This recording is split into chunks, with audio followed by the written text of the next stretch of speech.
Kemudian manusia itu bersetubuh dengan Hawa, istrinya, dan mengandunglah perempuan itu, lalu melahirkan Kain.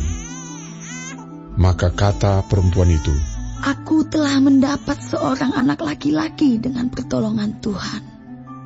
Selanjutnya dilahirkannyalah Habel, adik Kain. Dan Habel menjadi gembala kambing domba, Kain menjadi petani.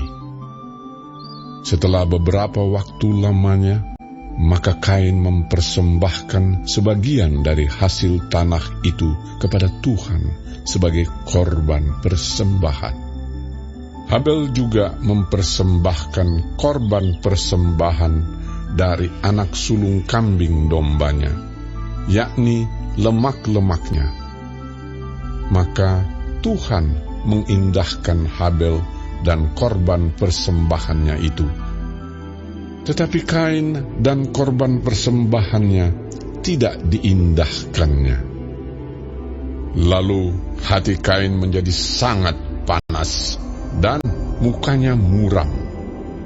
Firman Tuhan kepada Kain, "Mengapa hatimu panas dan mukamu muram?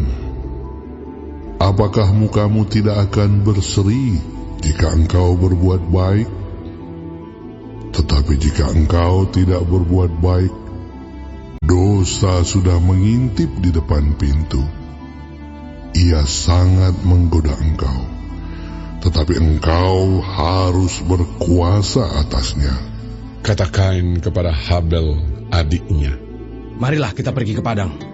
Ketika mereka ada di padang, tiba-tiba Kain memukul Habel, adiknya itu, lalu membunuh dia. Firman Tuhan kepada Kain, "Di mana Habel, adikmu itu?" Jawabnya, "Aku tidak tahu. Apakah aku penjaga adikku?" Firman-Nya, "Apakah yang telah kau perbuat ini? Darah adikmu itu berteriak kepadaku dari tanah. Maka sekarang terkutuklah engkau. Terbuang jauh dari tanah yang mengangakan mulutnya untuk menerima darah adikmu itu dari tanganmu.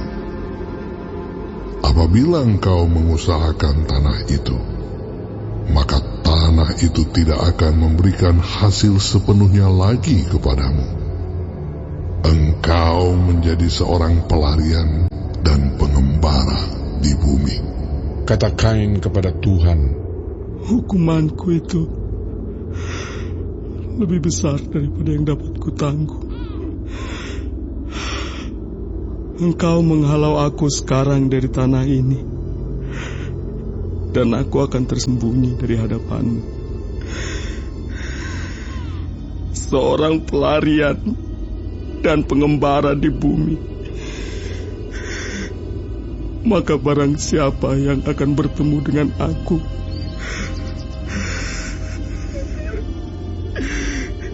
tentulah akan membunuh aku."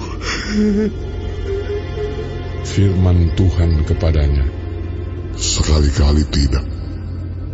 Barang siapa yang membunuh Kain, akan dibalaskan kepadanya 7 kali lipat."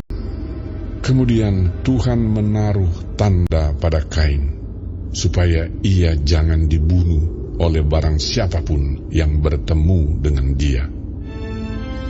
Lalu Kain pergi dari hadapan Tuhan, dan ia menetap di tanah Nod, di sebelah timur Eden. Kain bersetubuh dengan istrinya, dan mengandunglah perempuan itu, lalu melahirkan Henokh.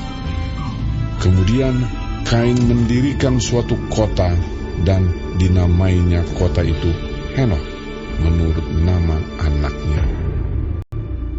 Bagi Henokh lahirlah Irat, dan Irat itu memperanakan Mehujael, dan Mehujael memperanakan Metusael, dan Metusael memperanakan Lamek. Lamek mengambil istri 2 orang, yang satu namanya Ada, yang lain Zila. Ada itu melahirkan Yabal. Dialah yang menjadi bapa orang yang diam dalam kemah dan memelihara ternak. Nama adiknya ialah Yubal. Dialah yang menjadi bapa semua orang yang memainkan kecapi dan suling. Silah juga melahirkan anak, yakni Tubal Kain, bapa semua tukang tembaga dan tukang besi. Adik perempuan Tubal Kain ialah Naamah. Berkatalah Lamek kepada kedua istrinya itu, Ada dan Zila, dengarkanlah suaraku. Hai istri-istri Lamek, pasanglah telingamu kepada perkataanku ini. Aku telah membunuh seorang laki-laki karena ia melukai aku, membunuh seorang muda karena ia memukul aku sampai bengkak. Sebab jika Kain harus dibalaskan 7 kali lipat, maka Lamek 77 kali lipat. Adam bersetubuh pula dengan istrinya. Lalu perempuan itu melahirkan seorang anak laki-laki dan menamainya Set. Sebab katanya, Allah telah mengaruniakan kepadaku anak yang lain sebagai ganti Habel, sebab Kain telah membunuhnya. lahirlah seorang anak laki-laki bagi Set juga, dan anak itu dinamainya Enos. Waktu itulah orang mulai memanggil nama Tuhan.